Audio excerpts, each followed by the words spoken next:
Image encyclopedia.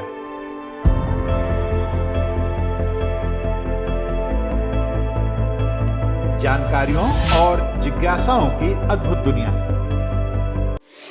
Hello दोस्तों, अपने इस चैनल के हर वीडियो में हम आपको किसी एक विषय की विश्वसनीय तथ्यों के सहित पूर्ण जानकारी देंगे। ऐसी जानकारी जिसकी तलाश में स्कूल कॉलेज के छात्रों से लेकर सभी तरह के प्रतियोगी छात्र रहते हैं। हमारी ये वीडियो उन लोगों के लिए भी बहुत उपयोगी साबित होंगे जो जनरल नॉलेज में रुचि रखते हैं और कौन बनेगा करोड़पति जैसे कार्यक्रमों में हिस्सा लेकर सफल होना चाहते हैं। तो दोस्तों, आइए आज का वीडियो शुरू करते हैं। लेकिन उससे पहले आपसे एक अनुरोध कि अगर अब तक आपने हमारे इस चैनल को सब्सक्राइब नहीं किया है तो कृपया कर लें और हाँ, बेल आइकन का बटन दबाना न भूलें, जिससे हर नया वीडियो सबसे पहले आपको मिले। स्वामी विवेकानंद का वह भाषण जिसने हिंदुस्तान की तस्वीर बदल दी। सदियों पहले भले दुनिया में भारतीय मनीषा का परचम बुलंद रहा हो, भले भारतीय सभ्यता और ज्ञान की सारे संसार में तूती बोलती रही हो, लेकिन 20वीं शताब्दी तक आते आते भारत की यह तमाम प्रतिष्ठा क्षीण हो चुकी थी। शायद इसका बड़ा कारण हमारा लंबे समय तक गुलाम रहना था। 20वीं शताब्दी में नए सिरे से भारत की प्रतिष्ठा विश्व मंच में दो महान शख्सियतों की बदौलत स्थापित हुई। उनमें से एक हैं स्वामी विवेकानंद और दूसरे हैं मोहनदास करमचंद गांधी। विवेकानंद ने अपनी महान शिकागो संबोधन की बदौलत भारत को विश्व मंच में नए सिरे से स्थापित किया।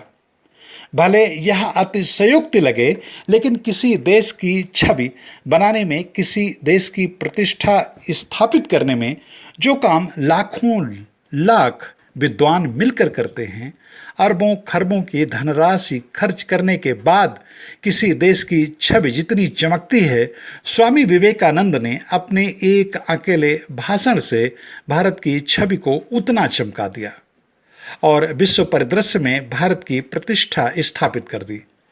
सच बात तो यह है कि आधुनिक दुनिया ने भारत की महानता को, भारत के प्राचीन गौरव को जाना ही स्वामी विवेकानंद के 1893 में शिकागो में दिए गए उनके जोरदार भाषण से। 11 सितंबर 1893 को शिकागो में आयोजित विश्व धर्म संसद में भारत की तरफ से स्वामी विवेकानंद ने हिस्सा लिया था। यहीं पर उन्होंने वह महान भाषण दिया था जिसके बाद पश्चिम की दुनिया में भारत को जानने की होड़ लग गई। भारत के अब तक के इतिहास में उसकी छवि निखारने वाले जितने भी ब्रांड एम्बेसडर हुए हैं, स्वामी विवेकानंद उन सब में महान हैं। वहाँ अकेले ही इन सब एम्बेसडरों पर भारी पड़ते हैं। दुनिया भारत के ज्ञान और हमारे आध्यात्मिक जादू से यूँ तो सदियों पहले से परिचित है, लेकिन पिछले 1000 सालों में जिस तरह भारत लंबे समय तक पहले मुस्लिम आक्रमणकारियों का और फिर अंग्रेजों का गुलाम रहा, उससे हमारे देश की प्रतिष्ठा दुनिया के दिलो दिमाग में वह नहीं रह गई थी जिसके लिए वह अतीत में जाना जाता रहा है। स्वामी विवेकानंद ने शिकागो में भारत की यह बौद्धिक प्रतिष्ठा फिर से स्थापित की।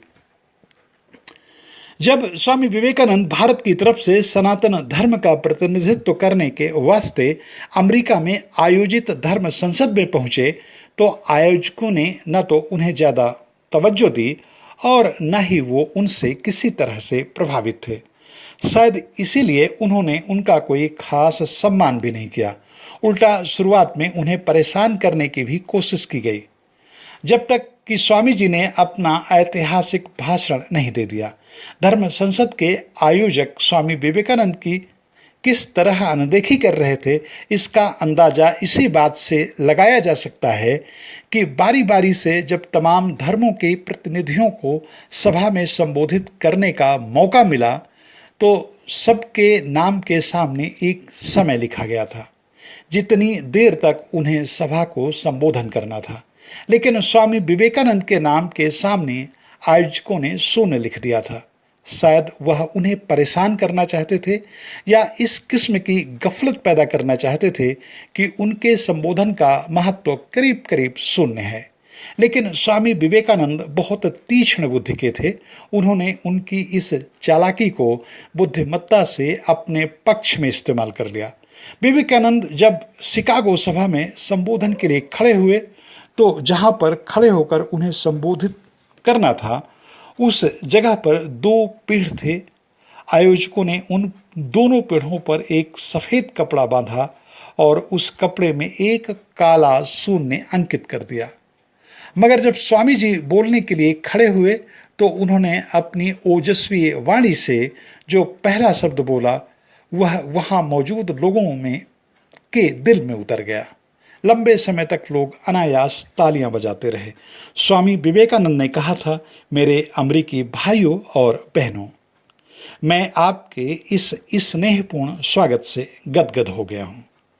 मैं आपको दुनिया की सबसे प्राचीन संत परंपरा की तरफ से धन्यवाद देता हूं।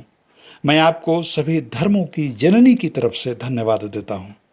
मैं भारत की सभी जातियों, संप्रदायों और करोड़ों करोड़ हिंदुओं की तरफ से आभार व्यक्त करता हूं। उन्होंने आगे कहा, मेरा धन्यवाद उन कुछ वक्ताओं के लिए भी है जिन्होंने यहाँ कहा कि दुनिया में सहनशीलता का विचार सुदूर पूर्व से अन्य देशों में फैला है। मैं उसी सुदूर पूर्व का प्रतिनिधि हूँ। भूमिका बनाने वाले इन प्रारंभिक शब्दों के बाद स्वामी विवेकानंद ने वो महान पंक्तियां कहीं जिनको सुनकर वहां मौजूद दुनिया भर के धर्मों के प्रतिनिधि लाजवाब हो गए। स्वामी जी ने कहा, मुझे गर्व है कि मैं एक ऐसे देश से हूं जिसने उस धरती के सभी देशों व धर्मों के परेशान व सताए लोगों को शरण दी है। मुझे यह बताते हुए गर्व हो रहा है, हमने अपने हृदय में उन इजरायलियों की पवित्र स्मृतियां संजो कर रखी हैं जिनके धर्मस्थलों को रोमन हमलावरों ने तोड़ मरोड़ कर खंडहर बना दिया था। तब उन्होंने भारत में शरण ली थी। भाइयों और बहनों, मैं आपको एक श्लोक की कुछ पंक्तियां सुनाना चाहूँगा जिसे मैंने बचपन से स्मरण किया और बार बार दोहराया है। गीता की ये पंक्तियां हैं, जो भी मुझ तक आना चाहे वो कैसा भी हो मैं उस तक पहुंचता हूँ। लोग चाहे कोई भी रास्ता चुने आखिर मुझ तक पहुंच ही जाते हैं। स्वामी विवेकानंद ने एक लंबा और मंत्रमुग्ध कर देने वाला मानवता से लबरेज भाषण दिया। उनका संबोधन सुनते समय वहाँ मौजूद सारे लोग मानो वशीकरण मंत्र के प्रभाव में थे। पूरी सभा ने उनका भाषण पिन ड्रॉप साइलेंट की स्थिति में सुना। उनके इस महान भाषण के बाद न सिर्फ वह समूचे पश्चिमी जगत में रातों रात छा गए, बल्कि भारत की प्राचीन सभ्यता और संस्कृति का भी विश्व परिदृश्य में नए सिरे से सम्मान शुरू हो गया। इसीलिए आधुनिक भारत की छवि गढ़ने में स्वामी विवेकानंद के इस भाषण का बहुत महत्व है। दोस्तों, आपको यह वीडियो कैसा लगा हमें कमेंट करके जरूर बताएं और यह भी बताएं कि आपको किस तरह का वीडियो देखना पसंद है। हम आपकी पसंद के मुताबिक भी वीडियो बनाएंगे। इस वीडियो में शोध, आलेख और स्वर मेरा यानी लोकमित्र गौतम का था।